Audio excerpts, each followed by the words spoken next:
This is a 2019 Nissan Rogue, and today we're going to do the most bare essential thing you should ever do to a car, change its oil. So we're going to go through the how-tos and what you're going to need to do the job. Gratefully, it's a pretty straightforward supply list on what we need to do an oil change. Very standard with any other vehicle. First things first, need some oil. So the Nissan Rogue calls for 0W20. You can get Nissan spec, or you can also look for any reputable manufacturer. There's obviously a whole oil aisle. Biggest thing is make sure it's both 0W20, and also if you really want to make sure it's a good brand or reputable, you want to look for this API service certification. At the time of shooting this, we're right at this crossover point where we're phasing out the API SN certification and the API SP is coming into place. For the 2019 Rogue, SN is perfectly adequate. It is a very applicable standard, but you'll also start to see API SP start to come out. That is perfectly backdated and will work with our car here. For oil filters, honestly, anything that's on sale and also reputable is great. Fortunately, this was both on sale and reputable. Really, any filter is going to do the trick. The good news on the Rogue is it actually has a pretty conservative oil change interval. Nissan recommends you change the oil every 5,000 miles. Gratefully has a built-in mileage indicator to let you know when it's time to both rotate the tires and change the oil. I'm a big fan of full synthetic. Honestly, synthetic blend is perfectly fine too, if you can find that in 0W20. At a 5,000 mile interval, that's pretty conservative. It means you're gonna have your engine very well protected well into the future. In order to get the oil drain plug off, it's a 14 millimeter measurement. So I have a socket here. I have both a breaker bar because sometimes, this is actually the first time I'm changing the oil in the car. Sometimes if the oil change was done in a shop, they'll use an air wrench to get that on and off. Really hard to torque, so getting a lot of leverage is helpful, but I'll also use just a standard socket wrench too in order to get that on and off. Also need an oil drain pan, which I already have in place underneath the car. And with that, we'll be off to the races. So to get familiar with where exactly we're going to be working, let's look underneath the car. You'll see that this is the main exhaust run. This is a really helpful reference point underneath this car. Right next to it, so as we're looking at it immediately left, this is the oil drain pan. So on the back of it is our drain plug. Again, that's going to be a 14 millimeter, so we're just going to use that for the drain. The oil filter, you'll notice you can't really see it here. That's because it's actually on the side. So within the wheel well, and it's helpful to be able to lift the car up to get here, you'll see this protective plastic barrier, and underneath that is our oil filter, which we'll need to access for draining. Okay, so we have our oil filter in place. You'll see we have our drain plug right there. It might be a little bit faint. I'm trying to boost the brightness. So we're gonna get our socket on there, and again, breaker bar is probably going to be helpful here. You can also use a larger ratcheting socket like I'm using here, and we'll use that to help break the oil plug there. So I got it broken a little bit.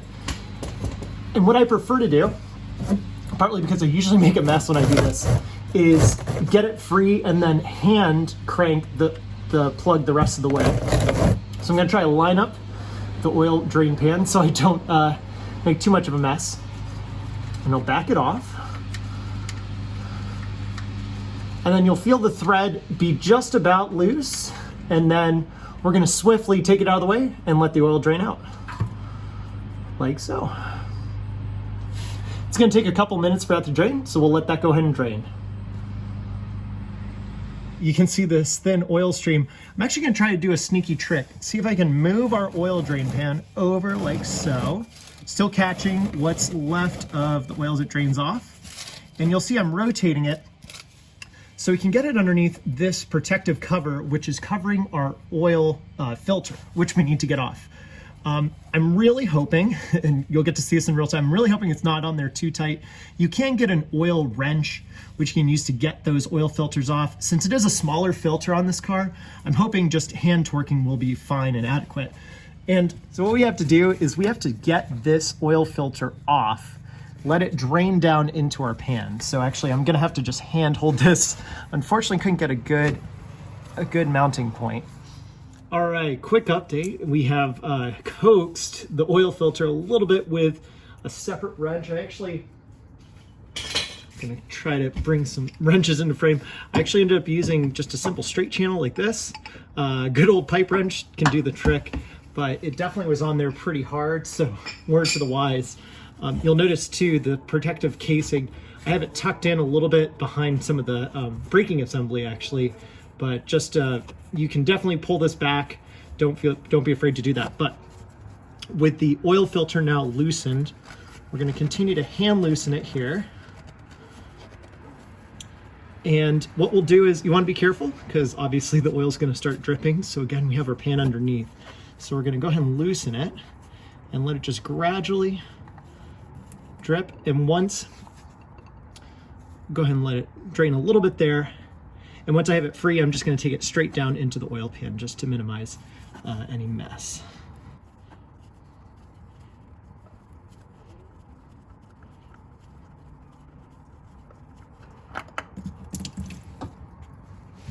Here we go. With the oil pan, or sorry, oil filter rather off, one thing you want to be sure that comes off is the gasket. So you can see nice metal exposure there. That's exactly what we want to see. The gasket would be black, or if it's a silicone gasket, it would be red. But you want to be sure that comes off so we can get a good new seal when we put the new filter on. And so speaking of the new filter, we're going to go ahead and bring it in here. One thing that we're going to do is we're just going to wet the gasket with the oil. I've gotten a lot of comments on should it be new, should it be old.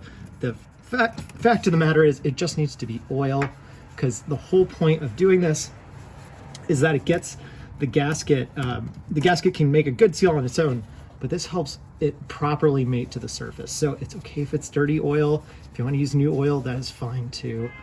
I've yet to see a blown gasket connection because it was old oil. And I'm sure because I say that, there's going to be a lot of stories about someone's grandpa that saw that. But so with the gasket good and oiled, we're going to go ahead and put it back into place. And so you just want to work it onto the threads, and hand crank it is the way I always recommend doing this, because if you use a wrench, you're going to be back in the same spot I was before trying to get it off. Hand wrenching it is the best thing here.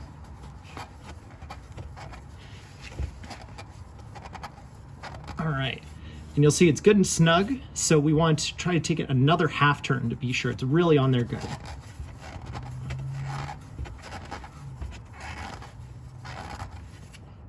And there we go. All right, and with the oil finishing up, we're gonna put the drain plug back in. The thing I like to do first is just do it by hand. And then we're gonna tighten it up with the socket wrench after that, but I like getting it nice and secure first.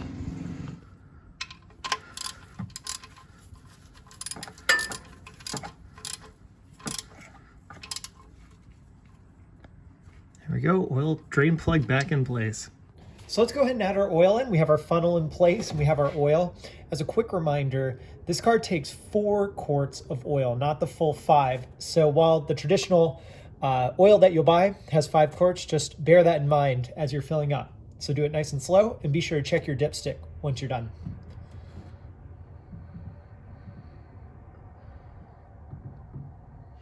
All right, with all the oil in, now we're gonna give it a test fire just to make sure that we have oil pressure, nothing weird happening. So we'll go ahead and start her up. And again, just making sure we don't get any weird things coming up on here outside of just the typical alerts, letting us know we don't have our seatbelt on.